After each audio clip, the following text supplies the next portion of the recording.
আসসালামু আলাইকুম বন্ধুগণ, আজকে আপনাদের মাঝে নতুন একটি কাজ নিয়ে আসছি। বন্ধুগণ, দেখতে পাচ্ছেন যে এই এলইডি বাল্ব গুলো কিছুদিন চলার পরে, গ্যারান্টি হোক আর ওয়ারেন্টি হোক, 6 মাস, 1 বছর বা 2 বছর চলার পরে এই আলোগুলো এরকম করে বাড়ি মারতে থাকে, টিপ টিপ করে জ্বলে আর নিবে।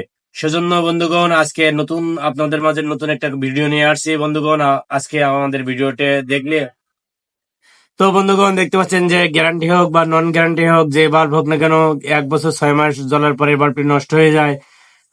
আলোটি ধীপ ধীপ করে জ্বলে আর বন্ধ হয়ে যায়। তাই বন্ধুগণ, আজকে আপনাদের মাঝে অসাধারণ একটি কাজ নিয়ে আসছি। বন্ধুগণ, দেখতে পাচ্ছেন যে যদি এরকম সমস্যা হয়, জ্বলে আর বন্ধ হয়ে যায়, তাহলে বন্ধুগণ দেখেন, আমরা একটা ক্যাপাসিটার এখানে চেঞ্জ করে নিয়েছি।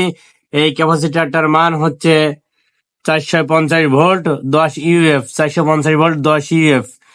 তো এই লাইটের ভিতরে এই ক্যাপাসিটার ছিল, এই ক্যাপাসিটার আমরা চেঞ্জ করে এখন খুব সুন্দর হয়ে গেছে। তো আপনাদের বলতে চাই যে এইরকম ধরনের যদি সমস্যা হয়, এই দেখেন এই সার্কিটে যে মানের ক্যাপাসিটার থাকবে, এই ক্যাপাসিটারটা, মেন ক্যাপাসিটারটা যদি আপনারা চেঞ্জ করে দেন, আশা করি লাইটটা আবার ঠিক হয়ে যাবে। তাই বন্ধুগণ, ক্যাপাসিটারটা আমরা চেঞ্জ করে নিয়েছি। তো আপনাদের দেখাবো যে আসলে এই ক্যাপাসিটারটা চেঞ্জ করার পরে এই লাইটটা কেমন জ্বলতেছে। তো চলুন বন্ধুগণ, লাইন দিয়ে আপনাদের দেখাচ্ছি।